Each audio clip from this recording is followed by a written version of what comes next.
زندگی کی مثال ایسی ہے جیسے مسافر جا رہا ہو۔ اس نے ایک سایہدار درخت کے نیچے آرام کیا اور پھر اپنے سفر پر چل پڑا۔ اور اس کے برعکس آخرت کی زندگی ہماری اصل زندگی ہے، جو کہ نہ ختم ہونے والی زندگی ہے۔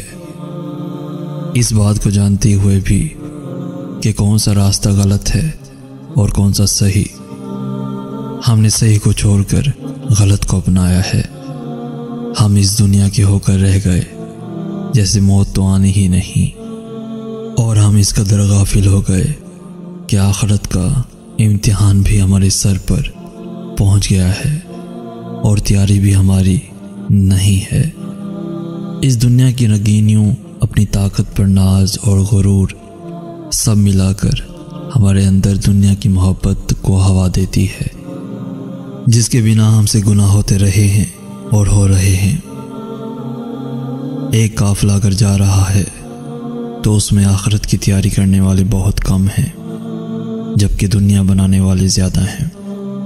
آخرت ہماری تبھی بنے گی جب ہم اللہ اور اس کے رسول کو یاد کریں گے اور حضور پاک صلی اللہ علیہ وآلہ وسلم کی سنت پر عمل اور نیک کام کریں گے۔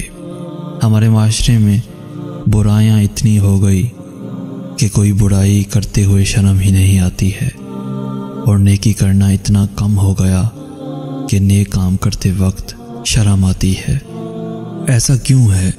اس لیے کہ گناہ میں وقتی لذت ہوتی ہے، ہم اس کو محسوس کر لیتے ہیں، جبکہ نیکی میں نہ ختم ہونے والی لذت ہے جو ہم محسوس نہیں کرتے ہیں۔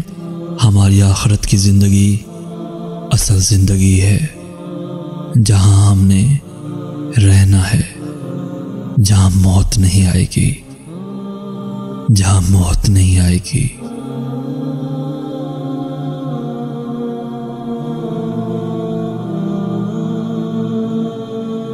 پیارے دوستو، اگر آج کا میسیج آپ کو پسند آیا ہے تو اپنے دوستوں کے ساتھ ضرور شیئر کیجیے گا، اور ایسی ہی ویڈیوز روزانہ حاصل کرنے کے لیے ہمارا چینل ضرور سبسکرائب کیجیے گا۔